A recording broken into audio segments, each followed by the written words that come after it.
Bueno, muchas gracias, bienvenidas y bienvenidos a esta clase abierta que hemos organizado desde la Mesa Transversal de Economía y Género del Departamento de Economía y Administración, desde el Programa de Acción Institucional para la Prevención de la Violencia de Género de la Universidad de Quilmes y el Programa Institucional de Género y Diversidad, y en particular desde la Licenciatura en Gestión de Recursos Humanos y Relaciones Laborales. Acá nos acompaña Virginia, que es la docente de esta materia, y también nos acompaña Rubén Seijó, director de la carrera, que hoy no pudo estar con nosotras y con nosotros.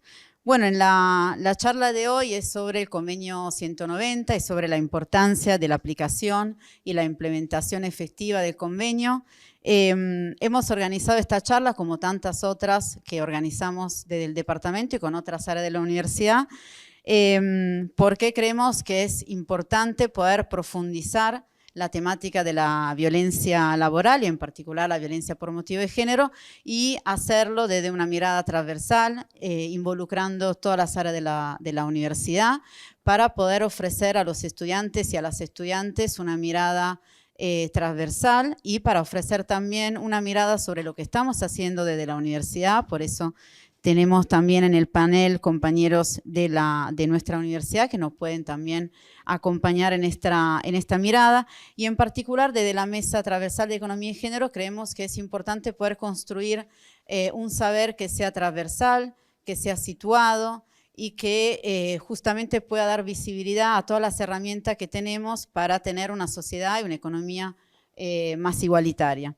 Y por eso hemos construido distintas actividades, y en particular esa que nos parece de suma relevancia, que es sobre la importancia del convenio 190 de la OIT y su desafío de implementación en la Argentina. Sabemos que ustedes están trabajando esos temas con Virginia, y que también en la materia de economía y género, que es una materia optativa del departamento, también abordamos cuestiones que tienen que ver con las desigualdades laborales, que sabemos que en muchos casos dependen de los obstáculos y de las situaciones de violencia, acoso y abuso que sufren mujeres y diversidades en los espacios laborales.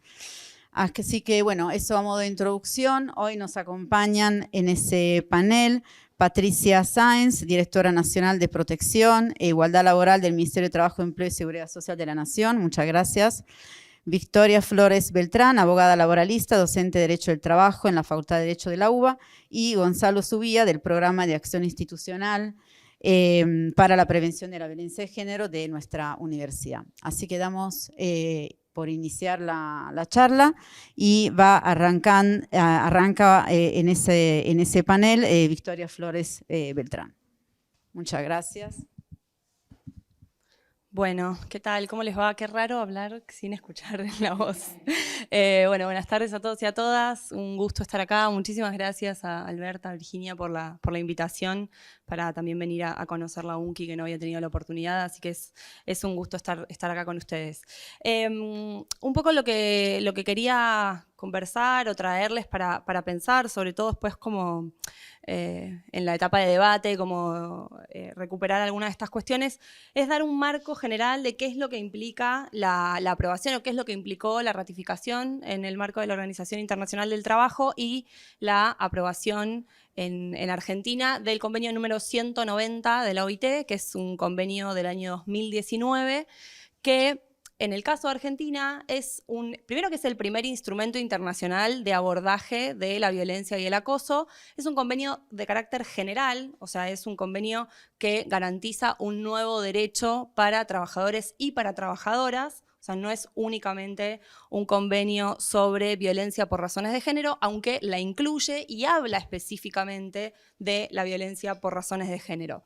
Este convenio fue impulsado en el seno de la OIT por el movimiento de mujeres sindicalistas en particular, lo cual también da cuenta de cómo los feminismos pueden aportar o aportamos militancia y teoría que redunda en más beneficios y en más derechos para el conjunto de trabajadores y trabajadoras. Digo, no es un convenio que se cierre únicamente, lo que decía antes, en cuestiones de violencia de género, que podría haber sido un impulso inicial, sino que le reconoce un derecho a todos los trabajadores y trabajadoras. En el caso de Argentina, y esta es la primera brecha que querría resaltar, es además el primer instrumento que va a incorporar un nuevo derecho a una legislación que venía siendo bastante escasa en cuestiones de abordaje de violencia y acoso. Hasta la aprobación del Convenio 190, de hecho, no había en Argentina, aún hoy, no tenemos un instrumento local que reconozca a la violencia y al acoso o a la protección frente a la violencia y al acoso como un derecho del conjunto de trabajadores y trabajadoras. Hasta esa aprobación, o lo que sigue vigente hoy en día, es algunas disposiciones en la ley de contrato de trabajo, más de tipo genéricas, el derecho a salir del lugar de trabajo igual que como entré, ¿no? El derecho de indemnidad o el deber de seguridad que le corresponde a los empleadores, pero no van a encontrar en la ley de contrato de trabajo un artículo que específicamente refiera a esta cuestión. Sí hay una ley importante, que es la 26485, la Ley de Protección Integral, que refiere a las cuestiones de violencia y acoso, pero violencia y acoso laboral hacia las mujeres, con lo cual los trabajadores varones no tienen una protección específica. El convenio, como les decía, entonces implica una ruptura de paradigma en principio porque nos da un derecho nuevo. Eso ya podemos decir que es un montón para un instrumento internacional. En cuestiones de género sí podíamos encontrar en Belém do Pará, en la Convención Interamericana para Prevenir y Sancionar la Violencia por Razones de Género, una mención al acoso sexual. En la Convención para la Eliminación de todas las formas de discriminación contra las mujeres, CEDAW, por sus siglas en inglés, también íbamos a encontrar una referencia a cuestiones de violencia en el trabajo, pero nuevamente únicamente hacia las trabajadoras. Entonces llegamos así al 2019, cuando en el marco de la OIT se aprueba este convenio. Un convenio que lo que va a venir a decir es que efectivamente esto es un nuevo derecho que puede implicar, que la violencia y el acoso puede implicar una grave violación a los derechos humanos, que afectan a la dignidad de la persona, que afectan al derecho a la igualdad y a la no discriminación. Va a decir que además el fenómeno de la violencia y el acoso puede implicar o puede redundar en una baja de la productividad, que puede afectar la calidad de los servicios en el ámbito público como en el ámbito privado, que afectan a la salud psicológica, a la salud sexual, a la salud física de las personas, y que además tiene un efecto desproporcionado sobre las mujeres. Y esto también es importante. Es un convenio general, como decía al comienzo, pero no, la OIT va a decir, bueno, este fenómeno tiene un impacto desproporcionado sobre las mujeres, porque además ya tenemos de por sí una dificultad en la inserción en el mundo del trabajo, con lo cual, digamos, la violencia y el acoso en ese sentido nos van a impactar de una manera distinta.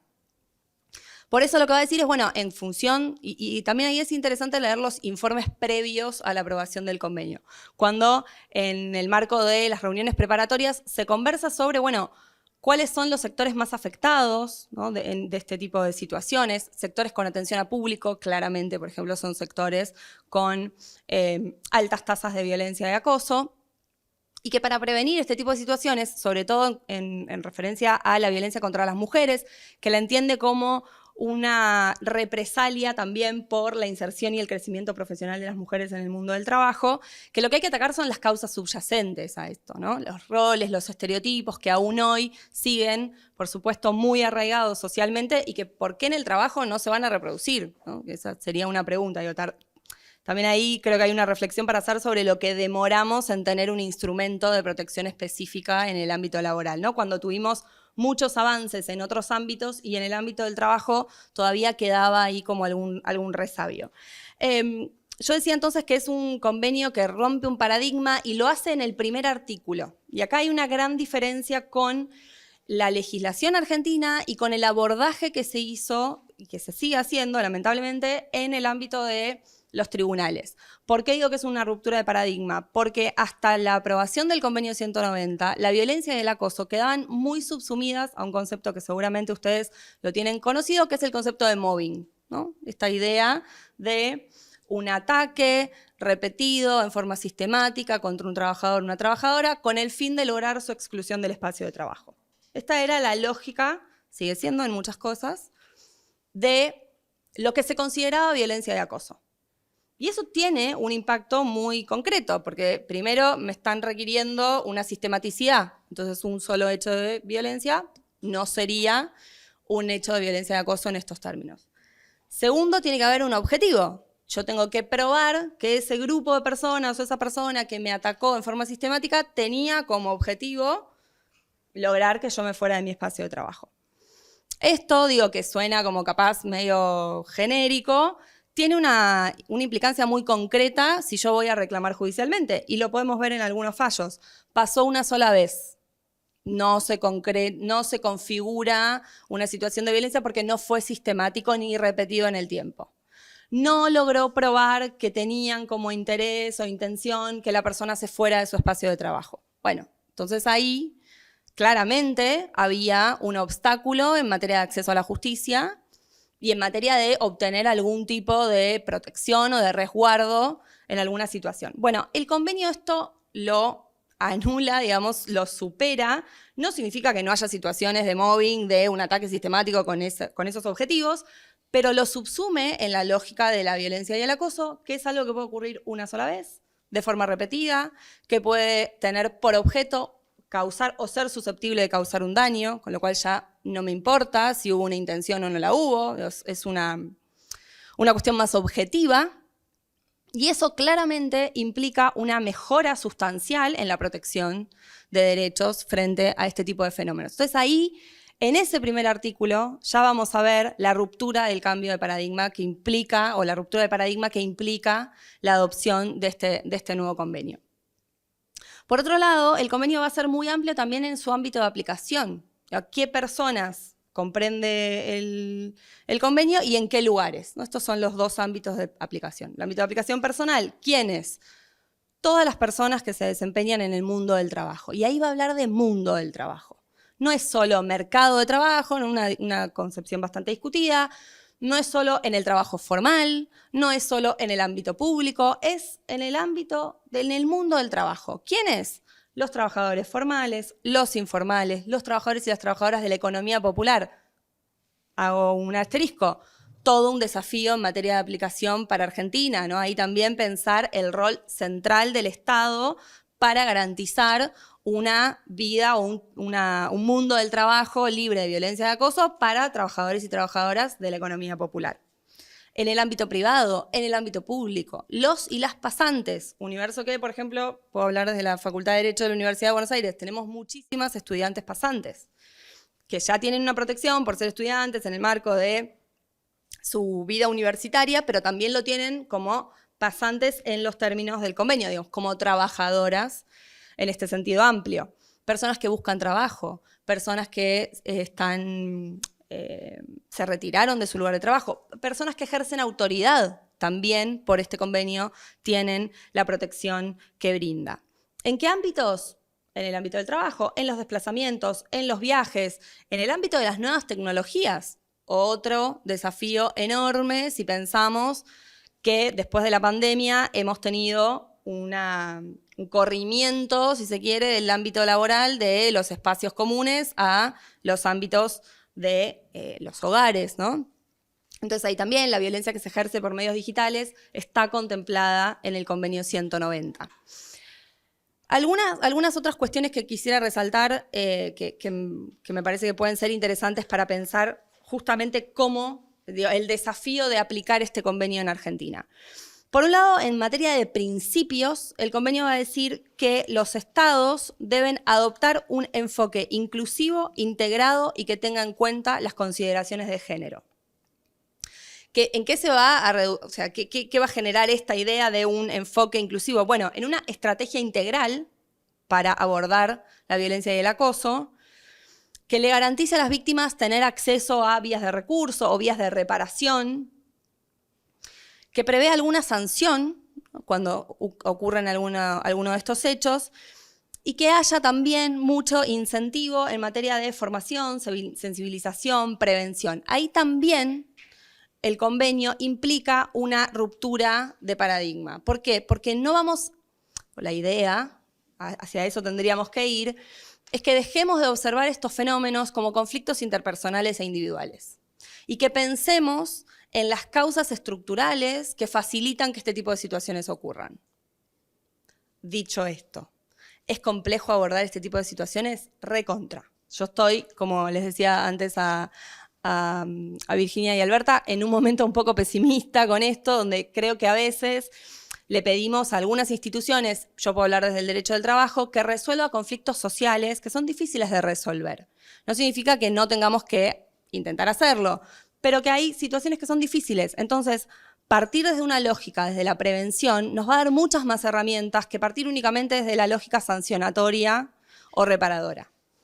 ¿El convenio prevé reparaciones o la idea de que haya reparaciones? Sí, absolutamente. ¿Prevé también o plantea que se deben prever sanciones? Absolutamente.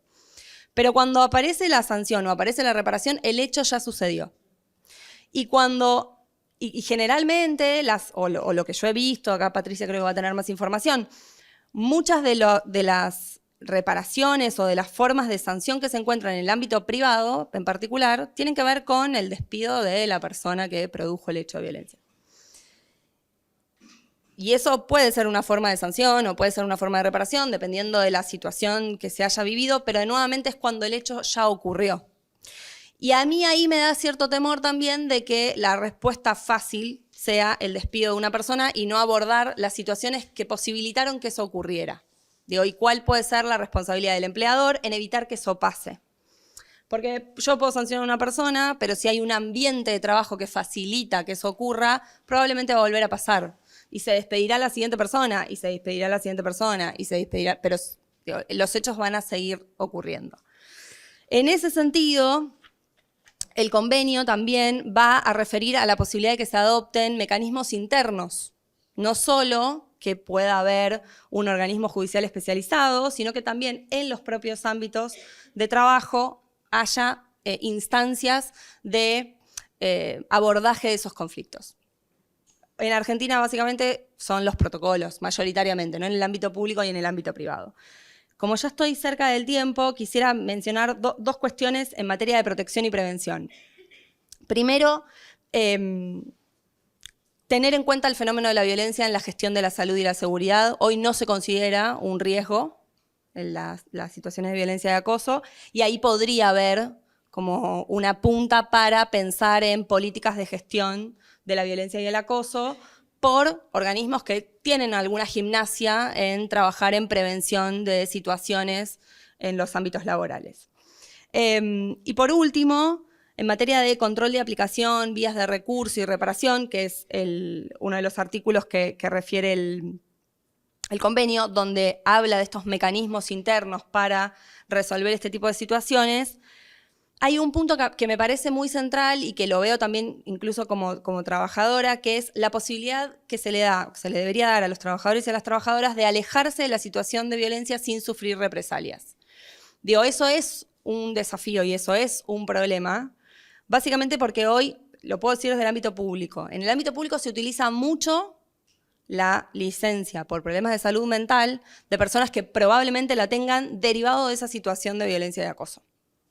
Entonces, hoy no hay mecanismos, o hay muy pocos, no quiero decir que no hay muy pocos, yo puedo hablar más del ámbito judicial, donde efectivamente no hay, que garanticen que esa persona pueda alejarse de esa situación o que incluso se pueda resguardar al equipo de trabajo si está viviendo una situación de violencia de una persona que capaz tiene también un problema de salud mental, porque digo, estas cosas ocurren y más después de la pandemia.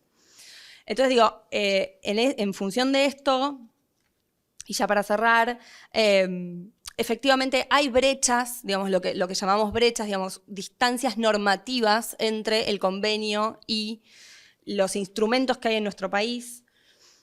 Hace falta que definamos en Argentina qué es la violencia de género, que no significa que listemos todas las formas en las que puede ocurrir, porque cuando definimos a lo de Chino Darín, limitamos. Una definición implica una limitación, entonces definir expresamente qué va a ser violencia capaz no es la mejor técnica legislativa. Sucede en la huelga, digo, no tenemos una ley que diga exactamente cómo puede ocurrir una huelga, pero sí necesitamos un instrumento local que pueda dar cuenta de este fenómeno, que establezca en nuestro país que esto es un derecho y que piense cuáles van a ser los mecanismos o las formas o los instrumentos que vamos a poder utilizar para garantizar ambientes de trabajo libres de violencia, con una mirada estructural. no con una mirada únicamente vinculada a cuestiones individuales, de conflictos individuales, que se subsanan solamente con una sanción. Yo creo que aprendimos también del derecho penal en ese sentido que lo sancionatorio únicamente no resuelve el problema de fondo, sobre todo cuando hablamos de fenómenos que tienen que ver con otras cuestiones que no son únicamente problemas individuales. Eso es todo por mi parte.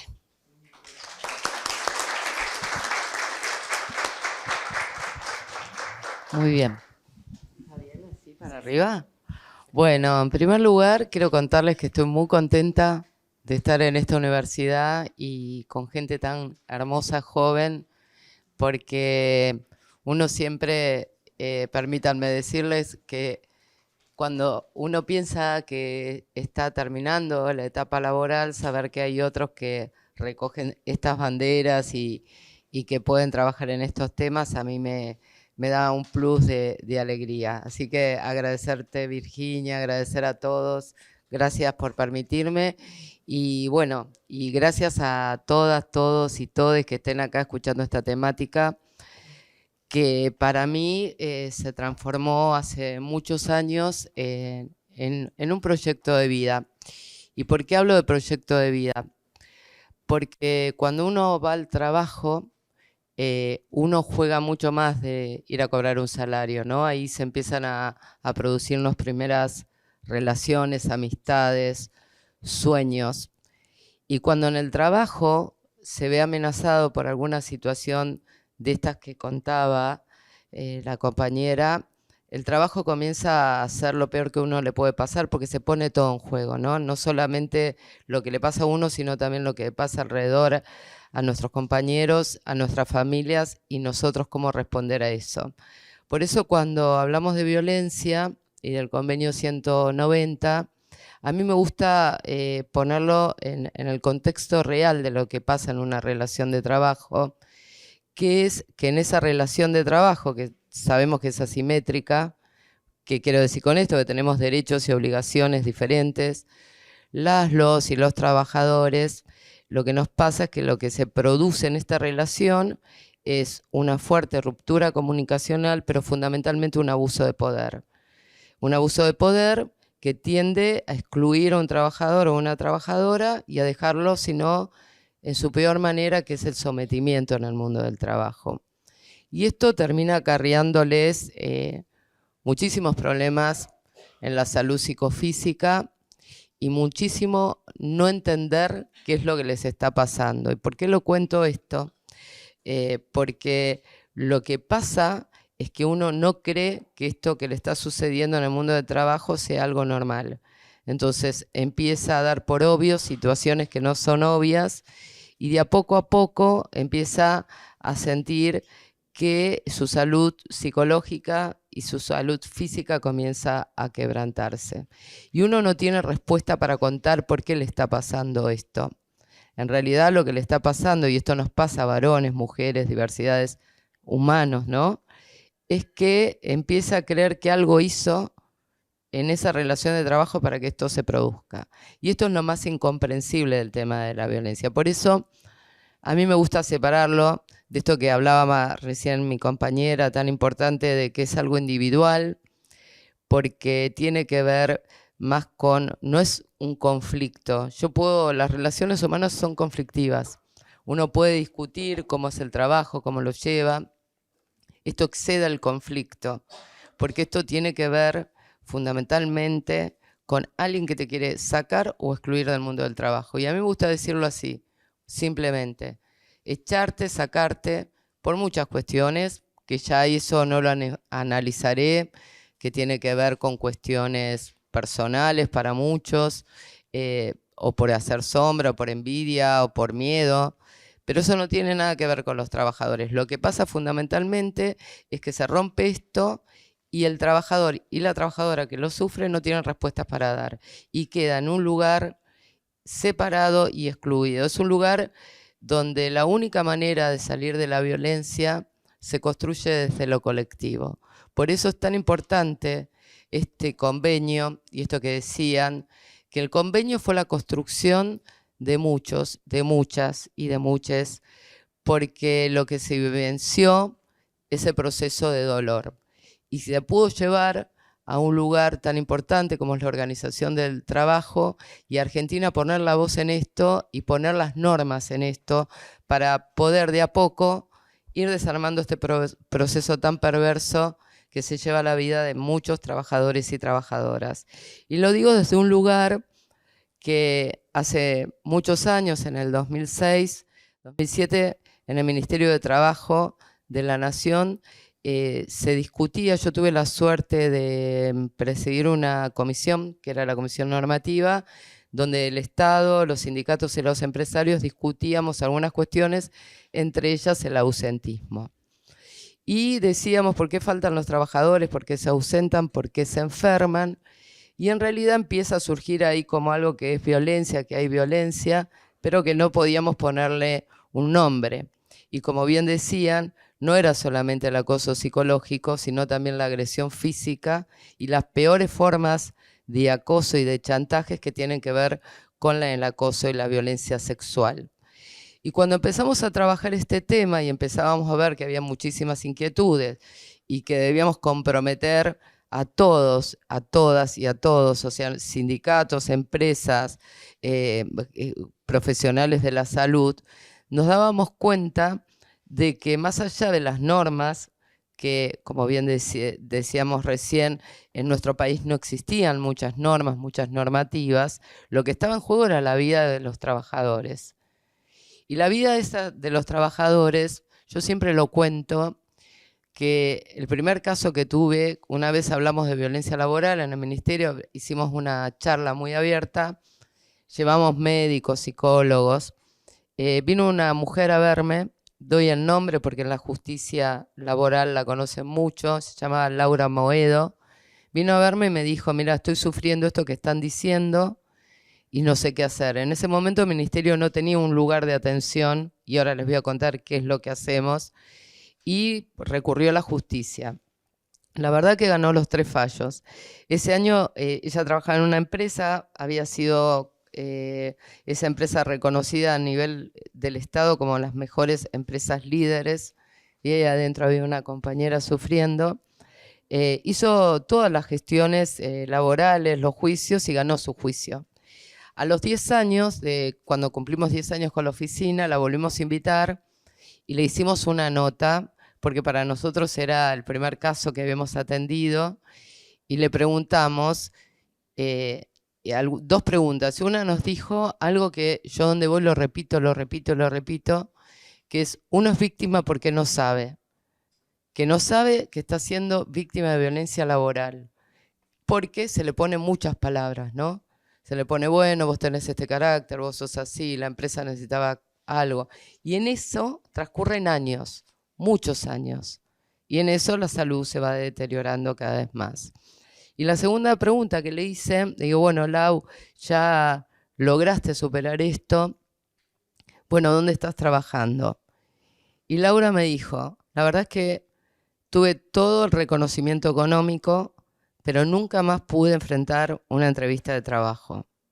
Entonces, la reparación económica es fundamental, pero no es la única, sino entendemos que lo que afecta a la violencia laboral, lo que trata el convenio 190, es el derecho fundamental, el derecho a la dignidad, el derecho humano. Por eso las normas de derecho, la norma constitucional debe ser una norma que tenga en cuenta el derecho humano a la dignidad del trabajo, y este es el reconocimiento que la OIT hizo desde el comienzo de esta norma. Y a partir de ahí nosotros empezamos a trabajar muy fuertemente en la atención de trabajadores y trabajadoras que se acercan a nuestro Ministerio de Trabajo y que nos dicen ser víctimas de violencia laboral. Miren, desde el año 2007 se crea esta resolución, que crea esta oficina. Ahora les voy a contar después que seguimos apuntando y seguimos creciendo. Hemos atendido más de 30.000 trabajadores y la verdad que hemos tenido un promedio constante. Por eso recalco mucho lo que dijo la compañera que me presidió, que son las mujeres y las diversidades las que más sufren violencia en los ámbitos de trabajo. Y esto lo digo desde datos específicos, porque nosotros cuando nos vienen a ver tenemos una ficha de atención muy simple y le preguntamos, y miren, les voy a dar algunos datos muy pequeños, pero desde el año 2019, bueno, vamos a empezar, si no empiezo del 2007. En el 2019, dentro de las consultas, el 69% eran mujeres, el 31% varones. En el 21, el 64% mujeres, 36% varones. En el 22, 65 varones, 35 mujeres. O sea, bajó ahí los varones. Y este año, en el primer semestre, que es los últimos datos que tengo, el 64% mujeres y el 36% varones. ¿Estoy diciendo con esto que los varones no sufren? No, porque también digo, donde voy, que también tenemos una cultura machista, patriarcal, que hace que muchos varones tengan que sostener los lugares de trabajo en esas condiciones porque no hay otra posibilidad de denuncia, porque muchas veces se le dice vos no podés denunciar. Y también quiero comentarles que en estos datos de mujeres, en general, las que denuncian violencias y las peores violencias de acoso sexual son las mujeres en los primeros años de trabajo y las mujeres próximas a retirarse del lugar de trabajo. Y esto implica, tiene un impacto muy fuerte porque en el transcurso, desde que de edad reproductiva, o sea, no cuando recién ingresan, sino en toda su vida laboral, las mujeres sufrimos violencia y las mujeres que sufrimos violencia muchas veces también sufrimos violencia en nuestros hogares y la pérdida del trabajo y la pérdida de ese beneficio económico que tiene mantener el trabajo también implica la pérdida de poder sostener a esa familia. Por eso la urgencia, hola, ¿cómo estás?, de esta problemática. Cuando nos vienen a ver, los trabajadores y trabajadoras nos manifiestan un poco esto que decíamos recién, que se trataba como moving, pero que es otra de las formas. ¿Qué tipo de violencias tienen? Miren, en el 89% de los casos las mujeres sufren violencia psicológica. Esto es, no podés, no sabés, te tenés que retirar, no nos invitan a participar en las reuniones donde se decide el poder. El varón, el 77%, la sexual, las mujeres, el 16% y la física, el 9%. O sea, que la violencia no solamente se da desde el punto de vista del moving psicológico, sino también en la vida de los trabajadores. Muchas veces el no aceptar las prebendas sexuales o el no aceptar ciertos trabajos llevan a que las mujeres tengamos que sostener, y los varones también, el lugar de trabajo bajo artilugios psicológicos donde muchas veces, como decía mi compañera recién, se tienen que retirar por licencias psiquiátricas, lo que impide también en su vida diaria después poder continuar con muchas veces la manutención y el cuidado de los niños y niñas. Y en el cuanto de la violencia física, también, me gusta decirlo donde voy, hay un alto porcentaje de mujeres que no solo dentro de sus hogares sufre violencia física, sino también en el mundo del trabajo. Esto es, echadas a golpes, a piñas y muchas veces con enfermedades gravísimas. La violencia, la verdad, que es una problemática que afecta a todos, niveles superiores, a los trabajadores, niveles medios y a los compañeros de trabajo. Cuando vienen a vernos, nosotros le preguntamos quién acosó. En general, es los medios mandos. ¿Por qué digo esto? Porque en general muchas veces vienen de políticas institucionales que se hacen en las organizaciones y a veces los medios mandos son los que se tienen que encargar de retirar esos trabajadores y esas trabajadoras. En general, el 84% proviene de medios altos, muy pocos, miren, de los trabajadores hacia los empleadores, el 2%, y hay una que es muy complicada, que es la violencia entre los propios compañeros. El clima que produce quien ejerce la violencia hace que ese trabajador sea víctima también de la violencia de sus compañeros, porque yo siempre me acuerdo, ustedes son muy jóvenes, pero había una propaganda que contaba que cuando fue el HIV. Decían que primero venía por unos, después venía por otros. Pero en realidad la violencia viene por todos. Por eso es importante trabajar en la prevención y en los grupos de trabajo, porque en general lo que se termina enfermando es todo el grupo de trabajo. Y cuando un trabajador o una trabajadora no puede tener la escucha atenta de otro compañero que está en ese lugar, se queda mucho más solo. Por eso creo que hay algo que tenemos que hacer las instituciones y hay algo que tenemos que hacer nosotros como compañeros de trabajo. Primero, la escucha atenta. Y cuando digo la escucha atenta, digo, si ven que hay un trabajador o trabajadora que está solo, estén ahí. Porque seguramente ese trabajador se está enfermando y ese trabajador no tiene otro lugar a quien recurrir. Y después, todos los procesos, por supuesto, que corresponden ya desde la envergadura institucional, que si tengo 2 minutos les voy a contar. Pero fundamentalmente desde a la atención primaria, a ver qué está pasando ahí. Porque si no estamos en eso, vamos a darnos cuenta que también hay un grupo de que se enferma muchísimo en el lugar de trabajo. Nadie puede hacerse el sonso, ¿no? Uno ve a alguien que la está pasando mal, que lo echan, que es víctima de maltrato todo el tiempo y me voy y me hago que no escucho. La verdad que a la larga también eso termina produciendo situaciones de violencia. Por eso en el Ministerio de Trabajo hemos empezado a trabajar en muchas acciones. El convenio 190, les digo los números, me los traigo anotados, soy abogada y no sé los números. El artículo 4 dice que hay que trabajar y desarrollar herramientas y orientaciones y actividades de educación y formación y actividades de sensibilización. Un poco esto que estamos hablando, ¿no?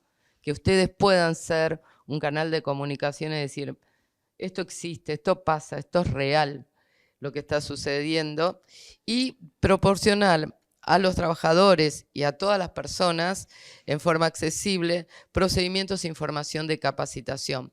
Por eso son importantes, como recalcaban antes, que dentro de las instituciones haya por lo menos un mecanismo de saber qué hacer cuando esto me está pasando. Porque esto que les conté, ustedes lo saben, yo se los comento, pero cuando está la urgencia, ¿a dónde hay que recurrir?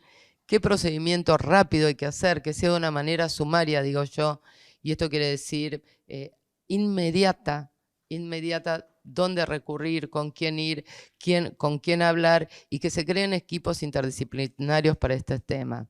¿Y por qué digo esto? Porque lo que se afecta es la salud.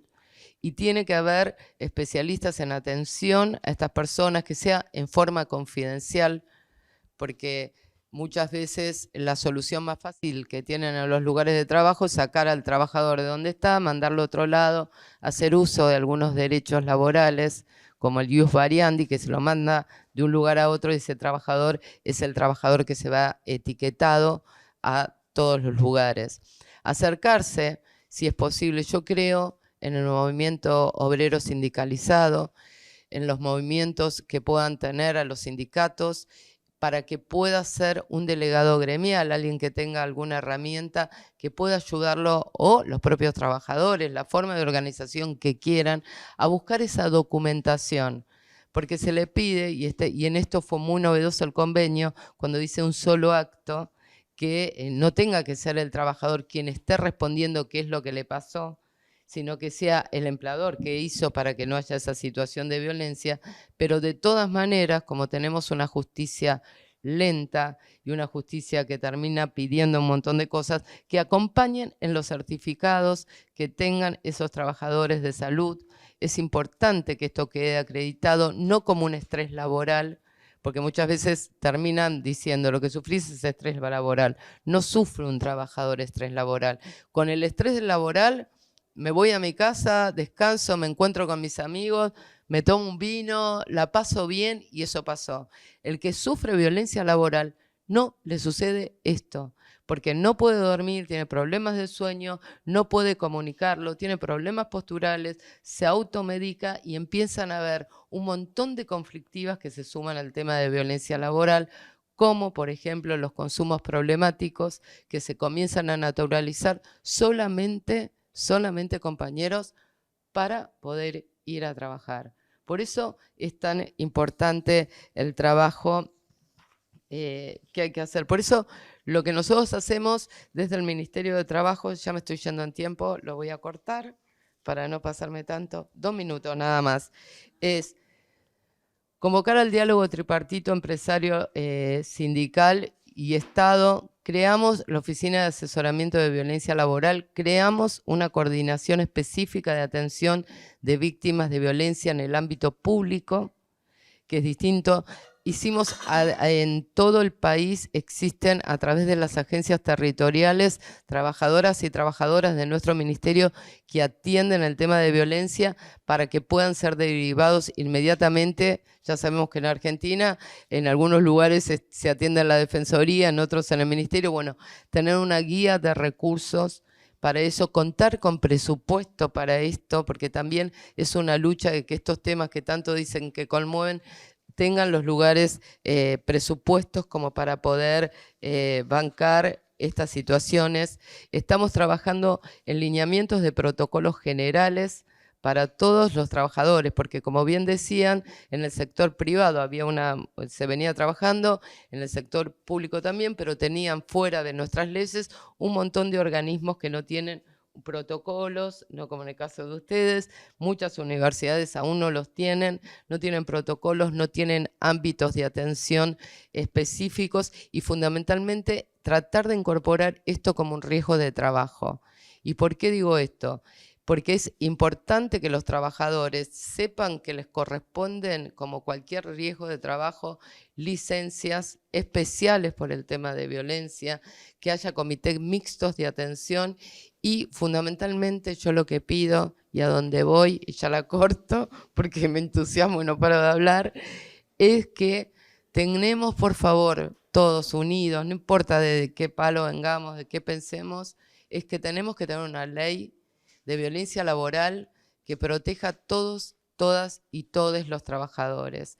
Estamos trabajando también para que la incorporación del cupo en la diversidad sea en condiciones no violentas. Sabemos que hay un pequeño grupo que se está incorporando al Estado, pero sabemos que todavía tenemos una sociedad reactiva a la aceptación y son más proclives a sufrir violencia. Por eso vamos a tener, desde el lugar que estemos, trabajar por una ley nacional, que esa ley baje específicamente a cada uno de los trabajadores, que incorporen a los trabajadores del sector informal. Estamos trabajando junto a ellos para que puedan, desde sus propias estructuras organizativas de trabajo, poder tener estos protocolos y estos mecanismos. En realidad, lo que queremos es que no perder estos derechos, no importa del lugar que pensemos, porque esto sí tiene que ver con la vida de cada uno de nosotros, tiene que ver con la vida nuestra, la vida de nuestros hijos, la vida de sus padres. Necesitamos trabajar en mejores condiciones, si es posible con menos horas, porque también nos debemos el goce a la vida. Así que gracias y disculpen si me extendí mucho. Muchas gracias.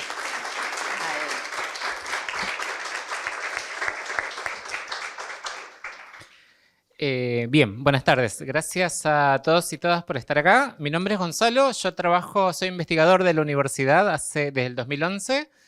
Integro grupos de investigación en la universidad, me formé acá en esta universidad y desde el 2020 trabajo en el Programa de Acción Institucional contra la Violencia de Género, que es un área específica que se ha creado dentro de esta universidad desde el 2016 para plantearse qué hacer con la violencia de género en el contexto universitario. Básicamente es parte de las políticas institucionales que tiene esta universidad, junto con otras, en materia de género. Las universidades en general vienen muy comprometidas con pensar cómo intervenir sobre las desigualdades de género, sobre la violencia de género.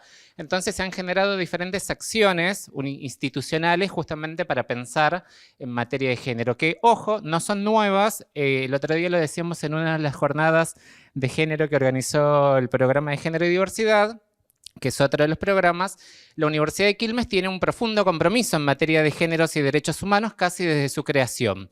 Digamos, no es solamente de los últimos años que ha tenido, sino que ya desde el inicio ha tenido investigación en derechos humanos, género y derechos humanos, incluso con otras universidades como por ejemplo la NUS, que es nuestra universidad vecina y más o menos contemporáneas. Entonces hemos nacido al calor de estos debates, con lo cual venimos teniendo como una larga tradición en materia de género y derechos humanos.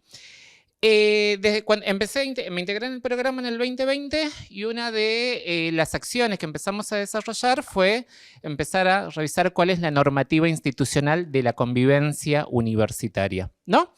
Esto implicó, entre otras cosas, releer el convenio 190 más otras normativas que estaban dando vuelta que regulan la práctica cotidiana de lo que nosotros estamos haciendo.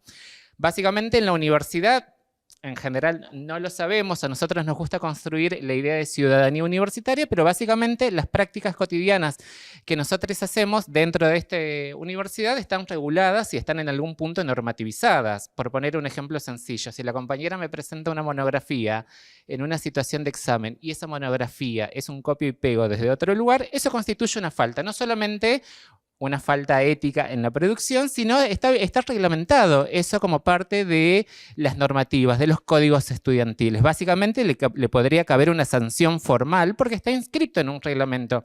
No es solamente una situación de convivencia, sino que hay reglamentos, normativas específicas que dan cuenta de esta convivencia que estamos haciendo. Puse el ejemplo de un estudiante. Hay ejemplos para trabajadores, hay ejemplos para investigadores. Digamos, en la universidad convergen distintos marcos normativos que regulan la práctica cotidiana, que obviamente varían, ¿no? Porque en algunos casos, para los estudiantes hay un reglamento de convivencia, hay un estatuto universitario más o menos que regula, y después para los trabajadores tienen marcos normativos específicos, porque obviamente tienen relaciones laborales específicas. La universidad es un lugar contractual específico. Entonces, desde que empezamos, una de las tareas que tuvimos fue empezar a revisar cuáles eran esas tramas normativas para pensar cómo se regula la convivencia, cómo funciona la convivencia en la universidad, y para construir y abonar esta idea de ciudadanía universitaria en que cada actor, actora de la universidad conozca cuáles son sus derechos y cuáles son sus obligaciones. Por eso incluso nos sumamos a distintas acciones para decirle a los estudiantes y a los docentes también, cuando los sumamos a las capacitaciones en la MICALE, estos son tus derechos y estas son tus obligaciones. Y entre esos poder pensar algunas específicas en clave de género, ¿no? Entonces lo que empezamos a hacer es revisar esta arquitectura normativa y poder pensar qué es la violencia de género dentro del contexto de las universidades. Acá conviene decir 2 o 3 cosas. De nuevo, hace 10, 15 años que venimos trabajando en materia de violencia de género. Hay proyectos de investigación, digo, como se viene elaborando mucho en relación a esto, con lo cual hay una expertise alrededor de esto. Y entre eso poder pensar también cómo hacer una caracterización específica de cómo funciona la violencia de género en los sistemas universitarios y en los sistemas de ciencia y técnica, ¿no? Digo, en general, más o menos tenemos un marco normativo orientativo, como la Ley de Violencia de Género, la Convención Belén do Pará que mencionó la compañera, que nos sirven para poder pensar la violencia de género, pero también críticamente tener y marcar como una distancia de cómo se da esa violencia de género en el contexto universitario, porque hay algo específico que tiene que ver acá, que en general son violencias de baja letalidad o del campo simbólico o más de índole cultural. Digamos, no tenemos situaciones de violencia extremas, afortunadamente, violencia extrema de alto riesgo, sino que en general tenemos, no lo quiero decir con liviandad, pero chistes misóginos, comentarios de pasillo, digo, atañen a la convivencia, es incómodo, sí, pero en general estamos pensando en algo específico que son las violencias de baja letalidad, ¿no? Entonces, nos fue necesario en el trabajo cotidiano, nos fue necesario poder reconstruir esta trama, poder pensar cómo se desenvolvía, justamente para trazar un campo de intervención, es decir, bueno, ¿qué podemos hacer en términos de políticas de reparación, en políticas de que esto no suceda, en políticas específicas para la universidad, y ver también cuál era el campo de acción que tenía la universidad para intervenir sobre situaciones de violencia de género en el contexto universitario? En esa línea, por un lado, fue corrernos del paradigma seguritario y la identificación de la violencia como de alto riesgo. De nuevo, seguimos poder pensar, o sea, hay mucha discusión sobre la violencia de género, pero está pensada en clave seguritaria, paradigma de punición policial y como de alto riesgo. Y decir, che, eso está bien, eso sucede mayormente afuera, poder pensar de nuevo cuáles son las violencias más culturales que circulan en las aulas, en los pasillos, en los cafés de acá de la facultad. En función de eso nos implicó leer un poco esta normativa con los recaudos que estoy señalando y poder pensar también cuáles son los cuadros de los roles de distintas de actores y actores que convergen en la universidad. Decíamos 4 claustros más o menos que nosotros tenemos dentro de la universidad: egresados, egresadas, docentes, el personal administrativo y el personal estudiantil. Esos 4 claustros es como más o menos definiendo los roles normativos que le competirían a cada uno. Tenemos ahí y nos quedaba como unos actores sueltos que son becarios, que para nosotros en la experiencia de trabajo que tenemos en los sistemas de ciencia y técnica nos quedaba como un sujeto flojito de papeles, entre comillas decirlo ahí, porque básicamente no tiene una relación ya de docencia. Los becarios, becarias, en algún momento esperamos que ustedes lo sean y que apliquen alguna beca y que se formen en posgrado. Becarios, becarias no tienen derechos laborales. Tienen una situación de estipendio, depende del organismo, la gente que le dé la beca tiene una situación de estipendio por un tiempo determinado, pero no tienen aportes, no es una relación laboral formal y sin embargo tiene depende del departamento, una función de cumplir X cantidad de tiempo dentro de la universidad, con lo cual queda medio en una situación gris, entre comillas, de su situación contractual en la universidad. Con lo cual, ahí, para nosotros, el convenio 190, como decía la compañera, pensando el mundo del trabajo, es como, nos abrazamos al convenio 190, porque justamente está definiendo no solamente las relaciones contractuales entre las personas, sino también, decía acá Victoria, aquellas otras personas que participan, incluso puntualmente lo menciona, personal en formación, con lo cual fue como, qué bonito el convenio 190, lo vamos a abrazar desde la universidad porque nos permite generar un marco normativo, sostener un marco normativo que habilite poder pensar cómo regular las prácticas de las situaciones de les becarias, que de nuevo no tienen una relación laboral. Imagínense una relación pongo el de becarias como un ejemplo emblemático de esto, pensar cómo funcionan las relaciones de jerarquía dentro de los campos de conocimiento. De nuevo, violencias de baja intensidad, de baja letalidad, pero tenés un personal de mentoría. Acá me introdujo como una palabra clave que es muy interesante para poder pensar cómo funcionan las relaciones dentro de la universidad en términos de estructura jerárquica, en términos de formación e incluso en términos de ejercicio de la violencia y del poder, que son las relaciones de mentoría. Quienes hemos sido, particularmente he sido becario del CONICET, en algún momento vos tenés un director, directora de beca con quien te formás, con quien vas a pasar mucho tiempo, quien te va a guiar en tu formación, ya de posgrado estamos hablando, y con quien tenés un vínculo, trazo comillas, casi paternalista, porque te guía, te orienta de cómo está constituido el campo. Esa situación hace que sea como muy problemática también la dependencia que uno tiene de esa situación, justamente porque tenés una relación jerárquica de conocimiento ahí. Obviamente se han dado situaciones como muy problemáticas y han sido totalmente denunciadas, incluso poder de directores que le dicen no te embaraces. Durante estos 5 años no te embaraces. Decís, no, esto no puede ser, no lo puedes decir, no puedes referir a esa situación al cuerpo de una persona que está en situación de formación. Con lo cual, de nuevo, decir, ¿cómo generamos un contexto de generación de ciudadanía, de responsabilidad en el ejercicio de las tareas docentes, en el ejercicio de la tarea de formación, en el ejercicio de la mentoría, justamente en la formación con becarios, becarias, que ha tenido que ver con poder, por un lado, instruir, asesorar, generar situaciones de derecho para estos mismos estudiantes, como decían las compañeras también. La construcción de ciudadanía tiene que ver con llevarles información, hacerle conocer cuáles son los derechos específicos que tiene esta persona, por un lado, y cuál es la política institucional de la universidad respecto de este colectivo. ¿Cómo se lleva esto a la práctica? Capacitación en Ley Micaela, que ha sido que venimos trabajando con el programa Género y Diversidad desde el 2020 y en el año pasado fue que hicimos una capacitación específica, una comisión específica para becarios y becarias. Para elaborar estos temas y decirle, son personal reconocido por esta universidad, estos son sus derechos, esta es la política de la universidad para poder prevenir este tipo de situaciones ahí. Tenía anotado 2 o 3 cosas más para poder pensar el preámbulo mismo del convenio 160 dice cómo generar ambientes libres de violencia, lo cual implica como casi un punto utópico al que queremos llegar y hacia el que más o menos vamos, pero implica como mucho laburo, cómo poder hacer contextos libres de violencia, desde un aspecto preventivo y no solamente sancionatorio, que también es otra de las orientaciones que tiene el programa de violencia de género, y además la universidad en general en materia de promoción más que de sanción. Esto de nuevo se resuelve en poner en circulación cuáles son, en la información, poner en circulación cuáles son los aspectos normativos que hacen a la convivencia universitaria. Esto se resuelve con una estrategia a largo plazo de capacitación y sensibilización en temáticas de género. Básicamente poder acercar esas situaciones de derecho. Acá también se nos abre otro desafío en materia de política institucional, sobre la que también venimos trabajando, que tiene que ver con cómo se configuran los campos de conocimiento en materia de ciencia y técnica.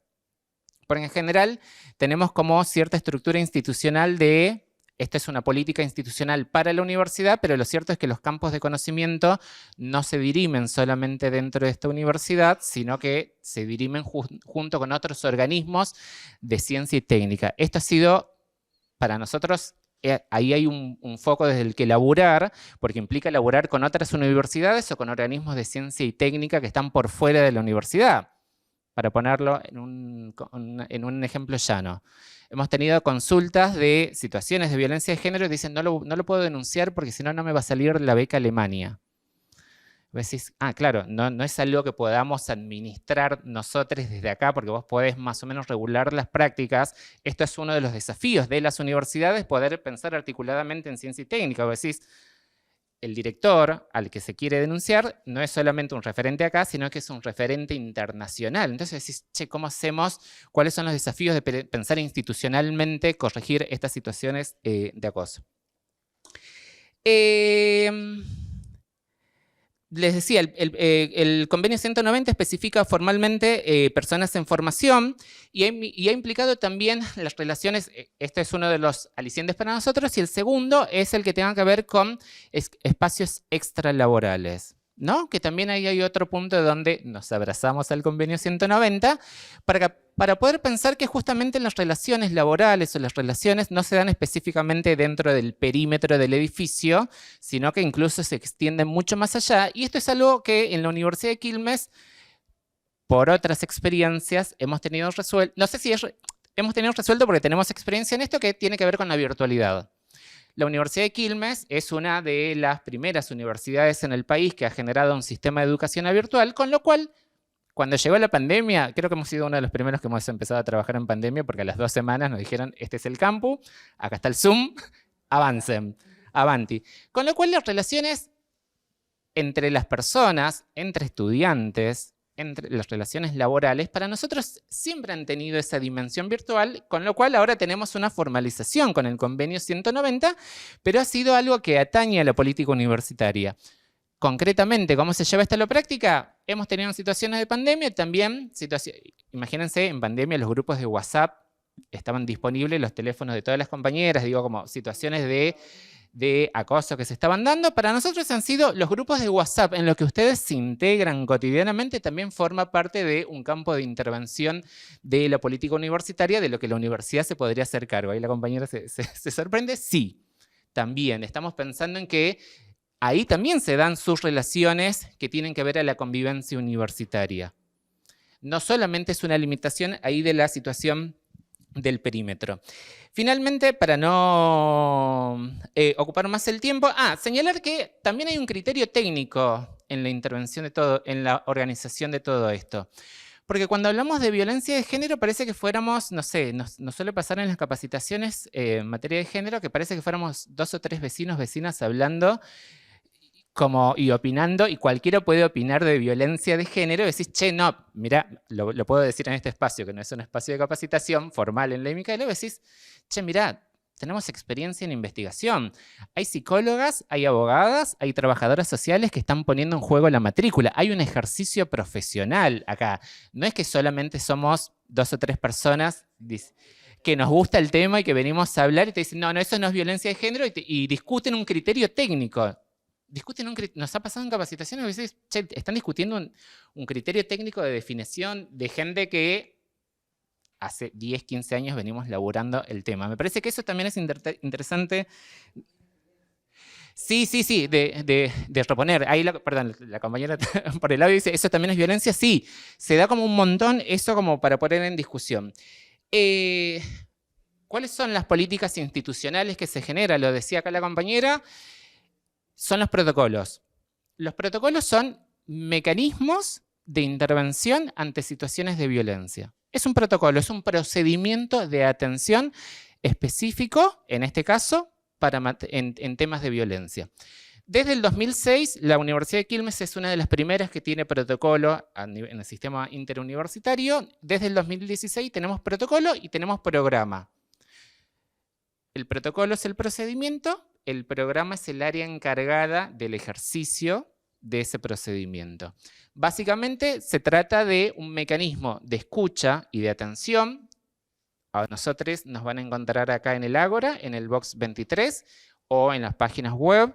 Digamos, tenemos distintos mecanismos de contacto donde se pueden plantear inquietudes, consultas respecto a temas de género y ahí ayudamos a pensar, a asesorar, a ver qué es lo que esa persona está transitando y cómo efectivamente se enmarca en términos de violencia de género. Además de estar las áreas específicas, este es un procedimiento de acción. Ahora, recientemente, la universidad ha aprobado un protocolo de salud mental, por ejemplo. Digo, si alguna persona tuviera una situación específica en este momento, hay un procedimiento normativo de la institución en términos de salud mental. Protocolo es procedimiento. Como normativa institucional, el protocolo se apoya en los marcos normativos nacionales e internacionales en materia de género. Ley 26485, Convenio Belén do Pará, se menciona como antecedente cuando las compañeras que cuando sancionaron el protocolo todavía no estaba el Convenio 190, con lo cual no está mencionado entre los antecedentes. Por más que no esté mencionado, es ley nacional, las universidades lo tienen que cumplir, lo mismo. No es necesario que hagamos ahí un anclaje. Entonces, puntualmente genera un mecanismo de escucha, de atención específico para una consulta específica en materia de violencia y es la encargada de generar las condiciones de acción institucional para remediar esa situación, para evitar que esa situación vuelva a suceder, para orientar a esas personas.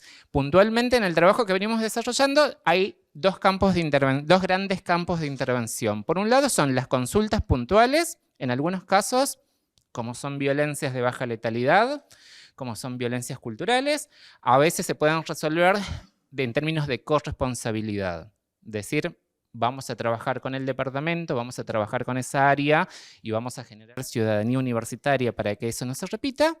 Y si la situación revistiera cierta gravedad y si la persona consultante así lo quisiera, se puede formalizar esto en una denuncia y seguirá un mecanismo institucional, legal, dentro de la universidad, a partir del cual nuestro organismo, el Consejo, resolverá qué es lo que tiene que hacer.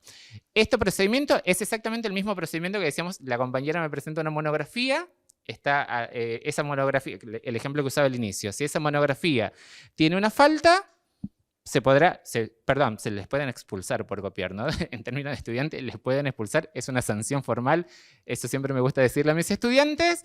Ok, también podría funcionar en cualquier otro tipo de falta. Ese es el procedimiento que sigue en la universidad. Pongo en circulación todo esto y conversamos al respecto si quieren.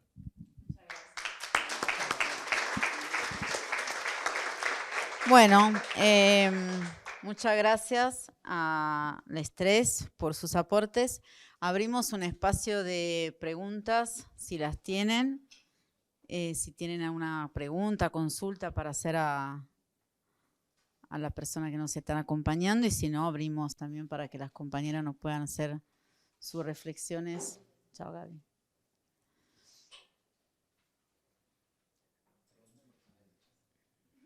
Claro, anímense.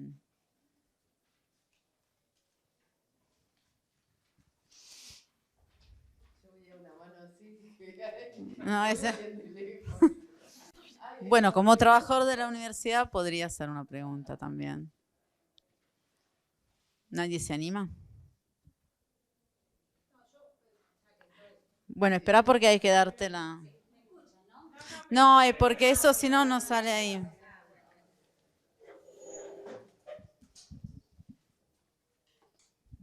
Gracias, maestra. Buenas tardes. Bueno, mi nombre es Blanca, yo vengo circulando los pasillos de la UNCI desde el año 2014. Fui tutora en talleres de vida universitaria durante 4 años. En este momento soy también recibida acá en la universidad de técnica universitaria en economía social y solidaria. Trabajamos mucho también esto de género, de violencia, de acoso. Y yo me hago una pregunta, es si nos pasa que con esto de estar muy atentos, atentes a lo que les está pasando a nuestros compañeros, si podemos identificar estas incomodidades en las otras personas, porque muchas veces cuando sufrimos este tipo de situaciones de acosos, de violencia, es muy difícil contarlo, decirlo, expresarlo. Entonces creo que ahí es donde me hago la pregunta hasta qué punto podemos identificarlo, ¿no?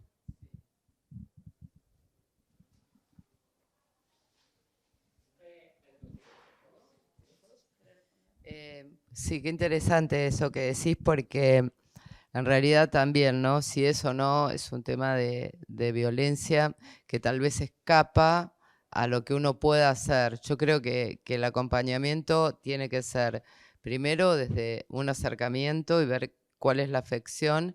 En el tema de violencia laboral hay manifestaciones que son muchas veces muy claras, ¿no? Que tienen que ver con esto de la dignidad, el miedo de comunicarse, el miedo de poder decir lo que le está pasando, porque la voz ya ha sido callada totalmente. Y me parece que por ahí también mirar si eso ya pasó en otros compañeros de ese lugar. En general, esto que les decía hoy, ¿no? La violencia hoy fue por vos, mañana por otro, y en general siempre hay, no sé cómo será acá, pero a veces hay personas o lugares en la institución que siempre ejercen violencia. Entonces, si están en contacto con ellos, si tienen un problema de salud, detectarlo inmediatamente para poder sanar el tema de salud y después empezar a recopilar cuáles son los derechos que pierden, porque muchas veces es no poder participar en ciertas reuniones, les llegan tarde los comentarios, todo ese tipo de comentarios que se dan me parece que es simplemente como una alerta para poder escuchar y a ver a quién derivar. Y a mí me encanta esto del protocolo porque ahí vos vas a decir a dónde, ¿no? Ahí agregar sobre lo que decía la compañera, por un lado, como la escucha laburar, nosotros le decimos, y la bibliografía lo dice, la escucha feminista, que tiene que ver con la expresión de ese malestar, de esa incomodidad. No es fácil ubicarse y distinguirse y decirse yo soy una persona violentada, porque además implica como ya ponerle nombre, yo soy, y asumir como esa identidad es un montón. Y empieza con una queja, como con un malestar, y poder alojar, acompañar primero ese malestar.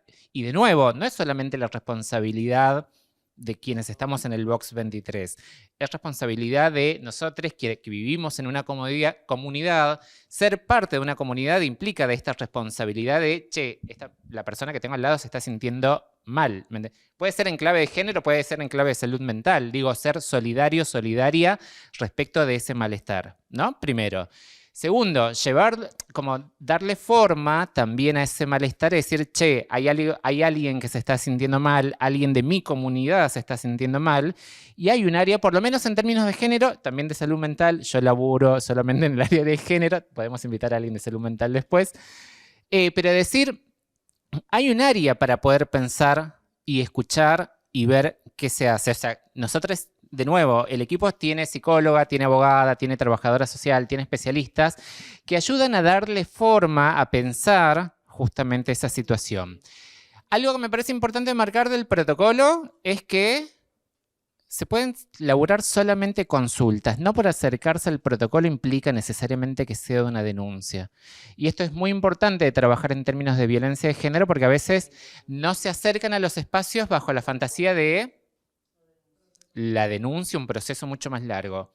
No, a veces se puede trabajar como mucho más acá respecto de ese proceso, ¿no? Iba a decir algo más, pero no sé. Ay, perdón.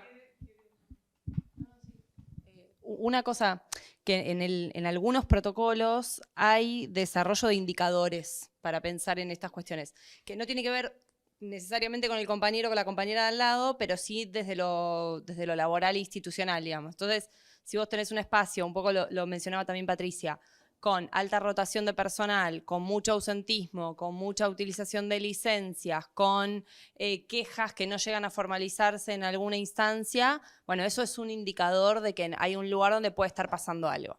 Digo, porque también es a lo que apuntamos es justamente a tender lazo, ¿no? Digo, a pensar en función de lo que está pasando a la persona que tengo al lado, algo que en momentos de tanta individuación es complejo, pero es el desafío que tenemos, ¿no? Seguir construyendo lazo, no creo que no los haya, digo, hay que seguir construyendo lazo. Pero también puede ser que un equipo de trabajo, un equipo de un grupo de estudiantes no sepa, no tenga las herramientas, no sepa cómo, no lo vean ellos mismos o ellas mismas también como una situación compleja. Bueno, se supone que en las instituciones, en este caso claramente, en los espacios laborales, a veces sí, a veces no, hay personas capacitadas para accionar sobre eso. Entonces, bueno, si yo soy una persona de recursos humanos, que justamente acá estamos hablando de estas cuestiones, y veo en una planilla que tengo una dependencia donde se fueron 5 personas en el último año y medio, y ahí me parece que ya hay una responsabilidad inmediata de observar qué es lo que está pasando. Y preguntar, ver, digo, muchas veces en los ámbitos laborales se sabe. De nuevo puedo hablar desde lo judicial, pero se sabe. Entonces, bueno, a ver qué pasa. Si yo tengo una oficina donde se fueron 5 personas en un año y donde tienen un altísimo ausentismo y donde de repente, no sé, hay baja productividad, lo que implique la productividad en ese ámbito laboral. Bueno, ahí también hay algo que se puede, sobre lo que se puede accionar. Me viene a la cabeza que cuando preguntamos nosotros, hicimos un estudio y decimos, ¿desde cuándo los trabajadores empezaron a sentir que les pasaba esto? Y hubo 3 factores que siempre recuerdo. El primero es cuando fueron a reclamar algún derecho, esto es licencia, alguna licencia para rendir un examen, reclamo laboral, comienzan ahí. A partir de que reclaman, comienza. En el caso de enfermedades es otro tema que cuando los trabajadores se enferman y se tienen que ausentar y vuelven al lugar de trabajo, ahí comienza un tema de persecución porque parece que uno se enferma porque quiere y es unido a accidentes y en el caso de las mujeres especialmente cuando quedan embarazadas. Esos son los factores que los trabajadores cuando vienen a vernos nos consultan cuando les preguntamos ¿desde cuándo comenzaste a sentir que esto te pasó? Entonces, cuando reclamé, cuando me enfermé, cuando me accidenté, porque a veces vuelven antes y se accidentan, y cuando quedé embarazada. ¿Tenías otro ahí? Si no, yo... Claro, confirmo la idea de que nos gusta hablar de esto. Agregar 2 cosas más ahí. Por un lado, lo que dicen las compañeras respecto de las licencias. Juanita, falta. Y resulta que vos estás viendo de, si bien no es en el espacio laboral, está teniendo una situación de violencia doméstica. No tiene un encuadre específico dentro de la normativa. Falta por enfermedad, está ocupando y vos tenés un subregistro. Laboralmente, en recursos humanos, vos tenés un subregistro de eso. Dicen, esta persona se enferma todos los días. Y vos decís, che, no, empezás a analizar la situación y tenés un subregistro. Las políticas públicas están avanzando justamente en reconocer licencias por violencia por motivos de género en el ámbito doméstico, justamente para que no haya un subindicador y para que haya una política específica institucional para reconocer y cómo el Estado o las universidades se comprometen justamente en esa resolución. Y lo segundo que quería agregar también respecto de las denuncias y las consultas que recibimos acá en la universidad. La expectativa de la expulsión de la persona denunciada, que eso es algo que elaboramos también un montón en el programa. y que siempre es, che, vamos a desarmar esta idea. Estamos pensando en violencias culturales, violencias de baja letalidad, y no va, la elaboración de una consulta, la presentación de una denuncia, no va inmediatamente, no por el solo hecho, pensar la expulsión de esa persona de la comunidad. Poder reforzar los abordajes no punitivos y de intervenir en esa situación con otros medios y de otras formas. Entonces, en algunos casos nos toca también trabajar con las personas consultantes, decirle, no es que no lo vas a ver, no es que no te lo vas a cruzar nunca más en la universidad. Habrá un proceso de llamada de atención, habrá un proceso de resocialización, pero no es que vamos a cancelar a esa persona y se lo va a expulsar de la universidad. Ahí la compañera.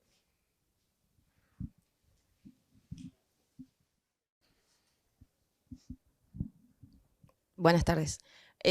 Justamente eso, estaba pensando en cómo se prevé la aplicación al área cotidiana. Es decir, yo trabajo en el municipio de Quilmes y lo vemos en que muchas veces el trabajador también se pone desde el área, mal dicho, de la victimización, y hay un montón de cosas que pueden individualmente verlos como una violencia o como una agresión cuando algún jefe directo le pide algún tipo más de esfuerzo, o la puntualidad, o no, porque tengo un problema con el vecino y bla, bla, bla.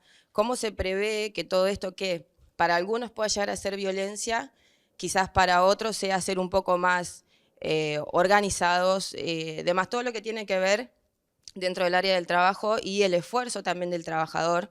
Digo, siempre nosotros, si nos ponemos del lado del trabajador, obviamente van a haber cosas que vamos a ver que pueden llegar a ser violencias, y otro también desde el lado de que hay muchas personas que utilizan quizá un poquito de esas herramientas que hoy están muy en la boca de todos para ponerse en un lugar quizás más cómodo o menos esfuerzo, o cómo se prevé que esto no suceda, en base a lo que comentabas recién, de que quizás no va a pasar que el día de mañana esa persona a la que se denuncia o de la que se está quejando, quizá por algo, va a ser echado, va a ser reprendido, va a tener algún tipo de problema. ¿Cómo se prevé esto?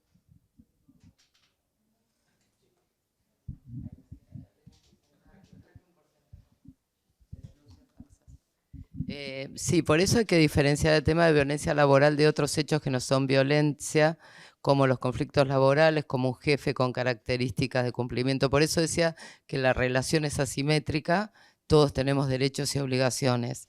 La violencia laboral no tiene que ver con un incumplimiento laboral, sino que tiene que ver ya con otro fondo mucho más profundo, que tiene que ver con esta estrategia específica que a veces se hace para sacar a trabajadores y trabajadoras de la organización.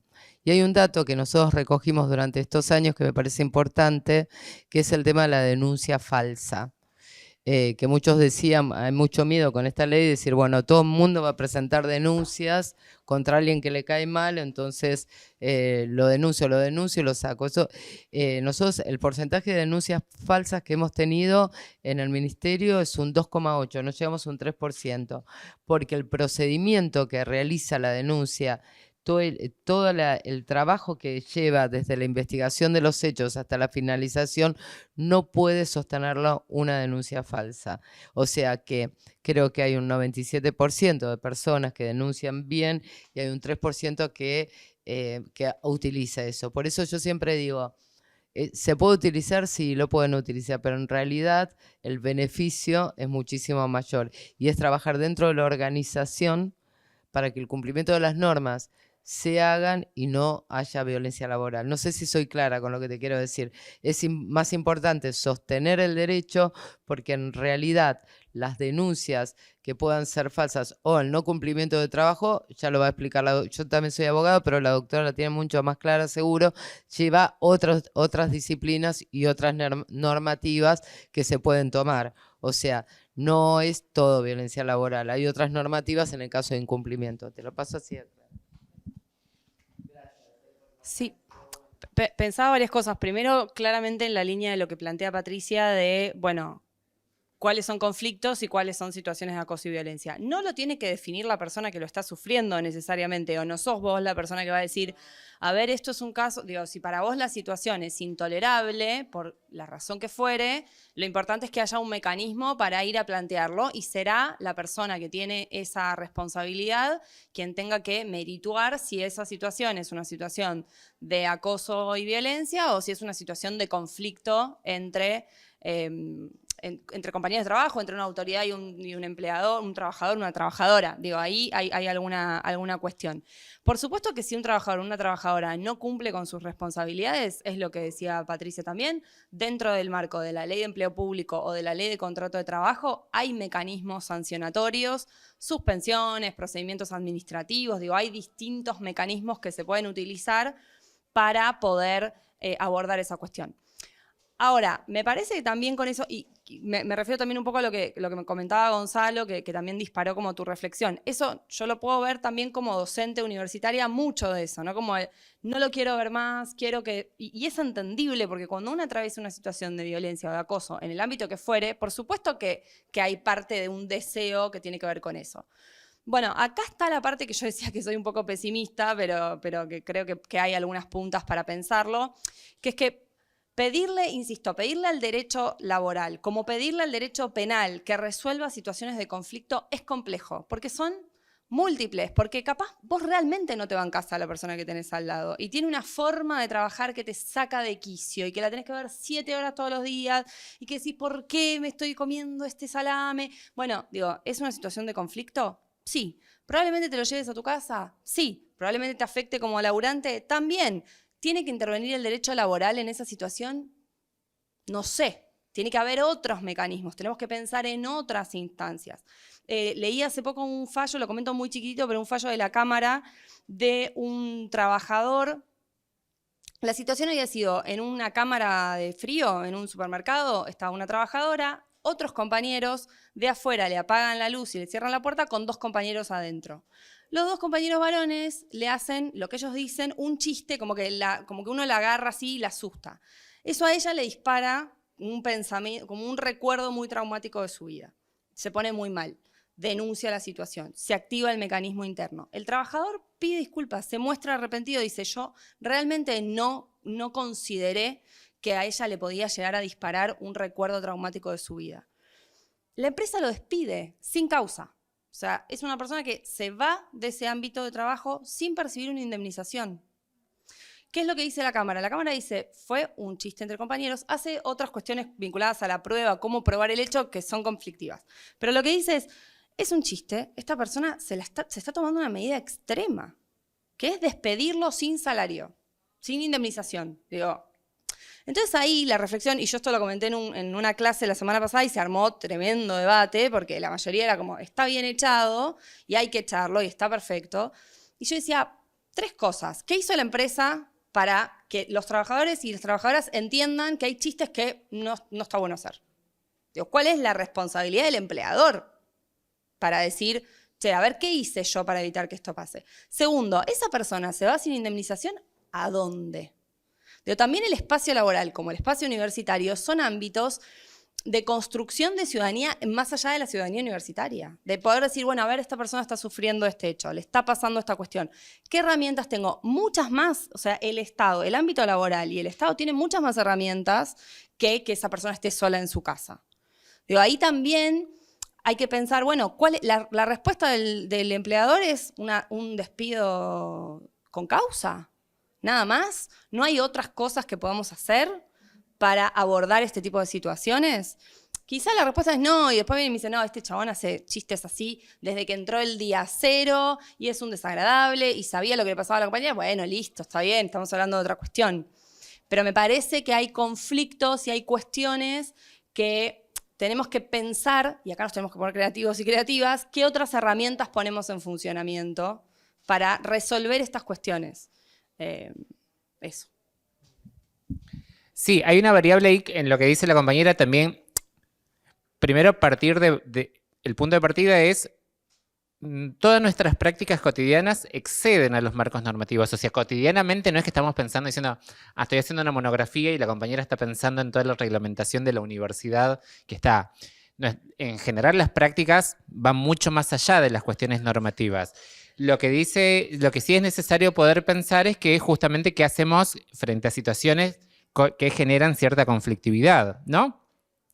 Ahí hay cierta evaluación que hay que hacer. Siempre las evaluaciones son singulares. A nosotros nos pasa que tenemos toda la bibliografía, toda una biblioteca, y cada vez que se presenta una nueva situación es ver variables sistemáticas, ver qué pasó, ver la conducta de ambas personas, de la persona señalada y la persona que lo está planteando, porque en algunos casos podría ser algo específicamente de la persona denunciante o consultante contra esa persona. Decís, bueno, ahí hay una psicóloga que analiza la situación. Digo, cada situación requiere ser analizada puntualmente y requiere fundamentalmente respuestas creativas. Puntualmente de la universidad no hay una política antipunitiva.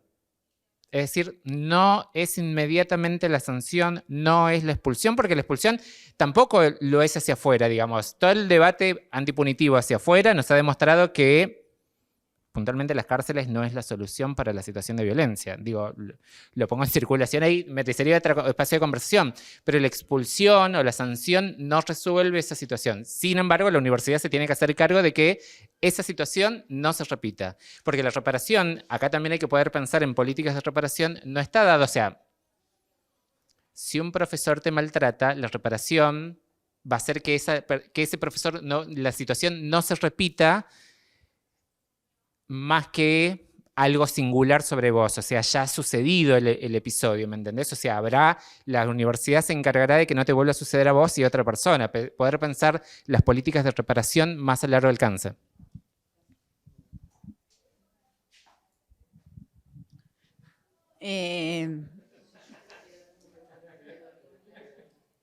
Bueno, y para cerrar, damos la palabra a Patricia Sepúlveda y Virginia.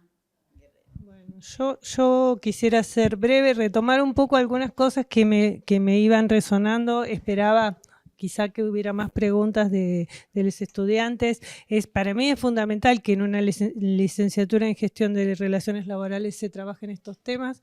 En principio, retomar algunas cosas, ¿no? Victoria habló de una ruptura de paradigma, ¿no? Un nuevo, y esta incorporación de la palabra mundo laboral que permite esos espacios grises en los que muchas veces se mueven las personas.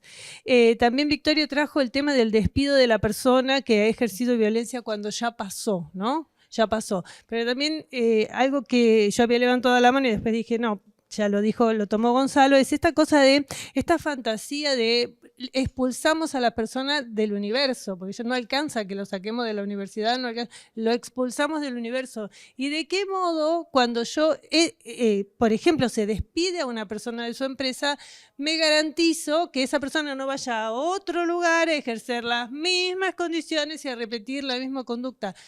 Si no puedo tomar eso antes. Por eso es que hablamos del antipunitivismo, hablamos de no punir, de que la punición sea la última instancia, porque lo que hay que hacer es prevenir, lo que hay que hacer es reparar, pero que la punición sea lo último, porque si vamos a ir con el código y con el palo para pegarle a la gente en la cabeza, no vamos a construir un espacio más habitable para todas y todos, sobre todo en un ámbito universitario, pero en un ámbito laboral es igual. Lo que han dicho las compañeras es clarísimo. Patricia fue clarísima en esta cosa que a mí me pareció muy interesante, primero en hablar del abuso de poder que se da en todas las instancias, pero en una instancia laboral es fundamental, y también el derecho humano a la dignidad en el trabajo. A mí eso me quedó muy grabado, me parece muy importante, y me parece algo que es muy importante y que aplica en todos los ámbitos, esta cuestión de que uno tiene que saber para poder darse cuenta qué es lo que está sucediendo, porque si no sabes, no podés y no sabes a dónde ir. Y por otra parte, cuando Gonzalo siempre refiere a estas violencias de baja letalidad, ¿no? Y cuál es el campo de acción que la universidad tiene, yo quisiera resaltar para todos ustedes, porque cada vez que vemos y que escuchamos una charla como esta, ellos son expertos, ellos tienen mucha más formación que todos nosotros para identificar los casos, ¿sí? Nosotros estamos esperando que las cosas sean claras, que esto sea o sí o no. ¿Esto es violencia o esto no es violencia? Y en general, el mundo es un mundo de grises en el que vos te ves sumergido. Me ha pasado a mí misma participar de una capacitación de Ley Micaela en la que había una persona que ejercía violencia, pero ejercía violencia, sí, pero vos me estás diciendo esto, ay, qué bien que está esto, pero mirá lo que me haces. O sea, era una cosa de una manipulación constante. Yo me sentía como la rana esa que la meten en agua fría y termina hervida. Entonces, hasta que, mirá, esto está documentado, lo estamos grabando. No es tan fácil aún para quienes estamos atentos y atentas darte cuenta. Entonces, prestar atención, ser solidario y reconstruir los lazos, como decía Victoria, me parece fundamental. Y la escucha atenta que traía Patricia, son cosas que son, uno dice, bueno, pero es de sentido común, pero no es lo más común. No es lo más común. Entonces, si nosotros estamos comprometidos, tenemos que estar comprometidos con todos, porque efectivamente cuando alguien ejerce violencia o cuando hay un mal clima de trabajo, en general no es que esa persona ese día se levantó, ay, hoy vengo de mala onda y voy a hacer estas cosas así, sino que es algo que viene repitiendo, que viene haciendo y que va subiendo la apuesta y que se va poniendo cada vez más intenso y nos damos cuenta cuando ya llegamos a un momento en que todos estamos muy incómodos. Pero en general es más fácil también decir, bueno, la culpa es de ella, que es el foco, ¿no? El foco también, el foco. Si se la agarra con ella es porque tiene un problema, ella. Entonces, es fácil eso, es un compromiso de nosotros y bueno, nada, agradecer a la participación de ustedes y agradecer la participación de los tres porque es como una apertura a una reflexión que todos nos merecemos en todos los ámbitos de nuestras vidas.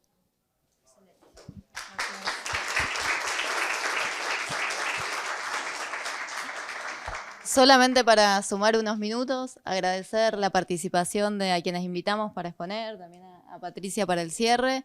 Y desde la carrera, lo que pensábamos y que nos parece central, primero que conozcan, porque puede que la mayoría capaz, o muchas y muchas no conocían el programa institucional que tiene la universidad, que sepan que pueden acceder desde el propio campus virtual, lo tienen en el menú del campus. Y después otra de las cuestiones que también nos parecía interesante, que se puedan pensar en sus roles. Algunos y algunas ya trabajan en las áreas de recursos humanos, entonces tienen problemáticas que son abordadas en la cotidiana y que a veces no pueden resolver. Y que en las próximas legislaciones seguramente van a tener que pensar, diseñar e implementar protocolos en los diferentes niveles de organizaciones en las que estén. Entonces desde las carreras nos parece ahí como algo interesante para que podamos abordar.